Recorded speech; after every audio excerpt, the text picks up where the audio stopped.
What's up everybody? So today's video is the classic 5 things I hate about my car video. So basically I'm going to go over downsides of the 2016 Nismo 370Z. And as a quick disclaimer, I actually do not hate the car at all. In fact, I really like it. And for 35 grand, I can simply not think of another car I would rather own than this. So I don't want a Prius or a Honda Odyssey or a luxury car. This car is the right car for me. And as a second disclaimer, these videos, you see them all over YouTube. Anybody with a cool car and some type of YouTube channel will make the video of things they hate about their car. They're not about to say that I hate this car, I wasted the money on it, I shouldn't have bought it. It's more about if a viewer are actually considering buying this car, here are some things you should know just in case you are gonna buy it.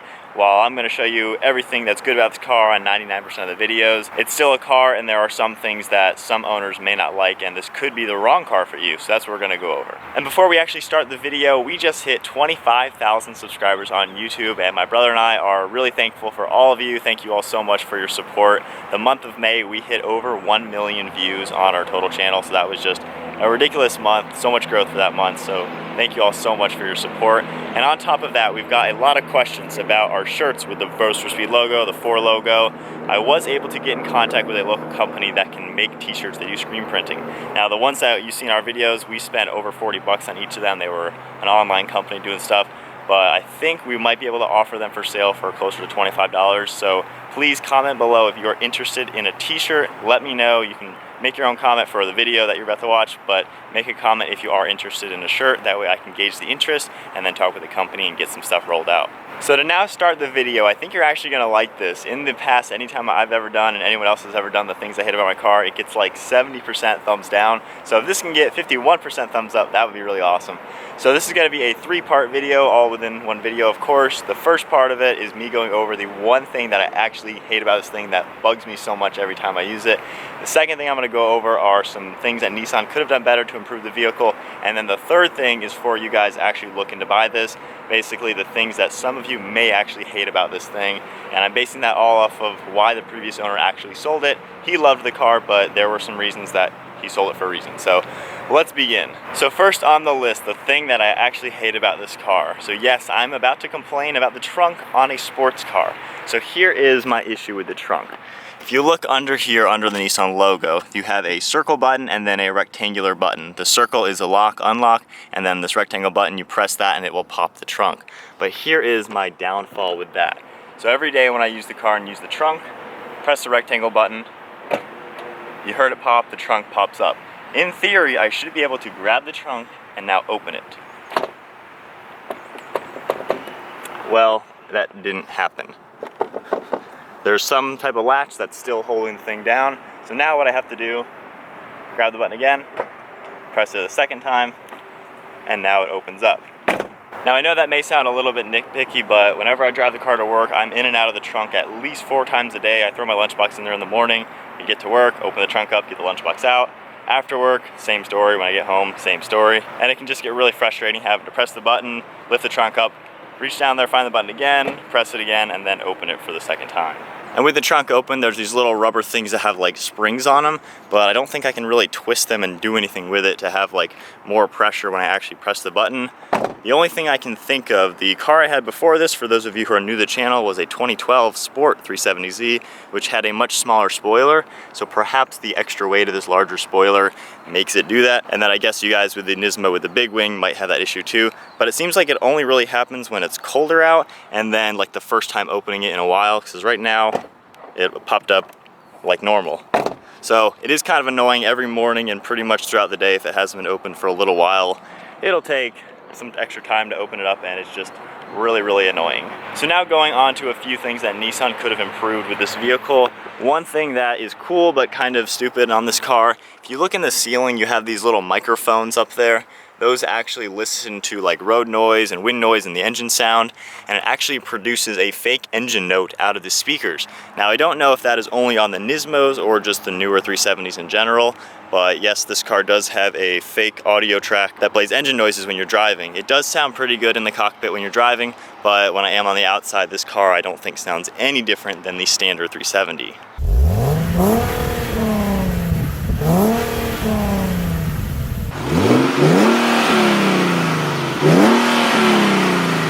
Now on the same note, that system also does eliminate some road noise with the vehicle. The 370 is not the quietest of cars. You hear road noise, you simply hear it.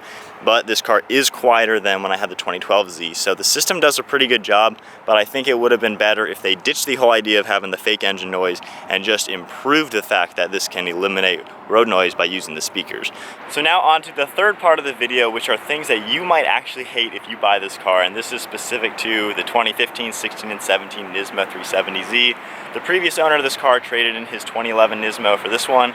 He really liked it, he loved the car so much, but he had his reasons why he sold it. He told me exactly why. So here are some things that you guys might hate. So first thing, the Recaro bucket seats. Now, I want to make an entire video of how much I love these seats because I think they just make the car totally worth the price of it. So here is the only issue that some people may encounter. Being a bucket seat, they have large bolsters in the bottom and in the backs of it, which means they're not the easiest to actually get in and out of. And with the Alcantara in the center, that obviously gives you a lot of grip for when you are on the mountains and in the track, but that does make it just a little bit harder to maneuver in the seat. So the previous owner said that getting in and out of the car just got too annoying. He was 63 years old and he just wanted something that was easier to get in and out of. But with the seats, you will have to face the fact that you kind of have to climb into the car and then pull yourself up and out of the vehicle. And on top of that, we'll talk about suspension in just one second, but back to the seats.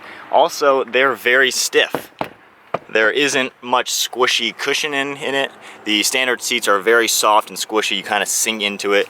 These ones are very, very rigid. I do like how the back sticks out a lot, so you do have a lot of lumbar support, and I find these way more comfortable than the standard seats, but they're not forgiving at all. When you hit a bump and stuff, you feel them in the seats because they don't really squish at all. So just know that it's abrupt because of the seats and they're a little bit tough to get in and out of. And on top of that, the suspension was one of his complaints as well. This is totally different than the standard Z. The entire frame and chassis of the vehicle is actually a lot stronger than the normal car. The dampers, the suspension, the springs, everything is totally different. And even looking up in the grill up here, you can see it's got a Yamaha Tune performance damper. So the entire underside of the car is completely different. And it's funny, when the owner was talking about this car when I was actually deciding to buy it, he told me that if you just look underneath the Nismo, you can tell it's completely different than the standard Z. I didn't really hear him when he said that, but I heard what he said. And then a few days later, I looked underneath the car and there are so many more braces. The suspension is so different. So with all that said, performance-wise, this thing is miles ahead of the normal Z, but it is also very unforgiving.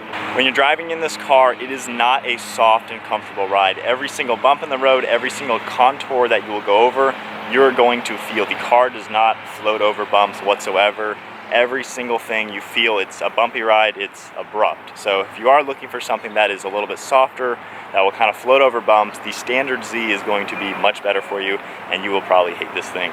The previous owner he got annoyed with how abrupt it was to drive. He just wanted to cruise in it, but every time you go over any type of bump, you feel it, and with his age and everything, he just was not looking for that anymore. Now with that said, that makes this a really, really good sports car. Having a stiff suspension, all that kind of stuff, an aggressive seat, that makes this amazing out on the track and in the mountains, and those are some of the things that I seriously love about it.